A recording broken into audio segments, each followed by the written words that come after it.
মাটির চুলাতে আজকে বালি হাঁসের মাংস রান্না করব। তার জন্য সমস্ত কিছু কাটাকাটি করে ধুয়ে রেডি করে নিয়েছি। আর এখানে মা চুলার পাটা অনেক সুন্দর করে লেপে নিয়েছে, দেখতে কিন্তু অনেক সুন্দর লাগতেছে। তো এই যে এখানে আমি মাংসটা রান্না করার জন্য প্রথমে এখানে কড়াইতে তেল দিয়ে দিলাম।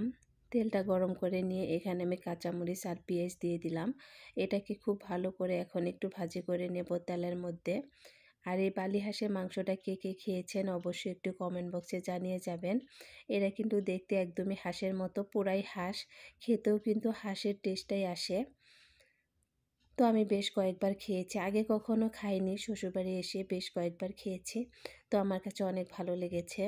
কালকে আপনাদের ভাইয়া রাত্রেবেলা একটা বালি হাঁস আনছে, সেটা কালকে আর কাটাকাটি করা হয়নি। আজকে সকালবেলা উঠে সব কিছু কাটাকাটি করে এই যে রান্নাটা করে নিচ্ছি। তো এখানে কাঁচামরিচ, পেঁয়াজ, আদা, রসুন বাটা দিয়ে খুব ভালো করে তেলের মধ্যে ভাজি করে নিয়েছি।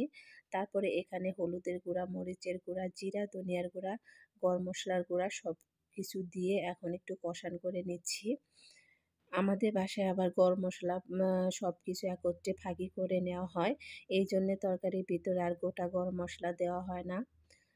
তো মশলাটাকে খুব ভালো করে কষান করে নিয়ে এখন আমি যে হাঁসের মাংসটা দিয়ে দিলাম। বালি হাঁসটা কিন্তু সাইজে অনেক বেশি ছোটো হয়, তো কিন্তু মাংস থাকে প্রচুর পরিমাণে। তো আজকে হাঁসটা অনেক বেশি ভালো ছিল, একদম তেলে চপচপা ছিল। রান্না শেষে দেখলে বুঝতে পারছেন কি পরিমাণে তেল উঠে গেছে। তো মাংসটাকে আমি খুব ভালো করে এখন কষান করে নেব। হাঁসের মাংস এমনিতেই যত বেশি কষান করা হয় তত বেশি কিন্তু মজা লাগে। তো এক এক করে আমি 2-3 বার পানি দিয়ে দিয়ে মাংসটাকে কষান করে নিয়েছি। এই যে দেখে বুঝতে পাচ্ছেন। প্রথমে আমি একবার কষান করে নেব, তারপরে পানি দিয়ে আবারও ভালো করে রান্না করে নেব। তো এখানে আমি বেশ অনেকখানি পরিমাণে পানি দিয়ে দিয়েছি। পানিটা আমি একদমই শুকিয়ে নেব। যেহেতু হাঁসের মাংস, এটা একদমই ভুনা ভুনা করে রান্না করে নেব। আর হাঁসের মাংস আমাদের বাসায় আমরা এইভাবে রান্না করি। আপনারা কে কীভাবে রান্না করেন অবশ্যই কমেন্টে জানিয়ে যাবেন। আর আমার রান্নাটা হয়েছে কিনা সেটাও বলে যাবেন। এই যে দেখে বুঝতে পারছেন কি পরিমাণ তেল উঠে গেছে। আর রান্না করতে করতে মাংসটা একদমই কালো কালো হয়ে গেছিলো।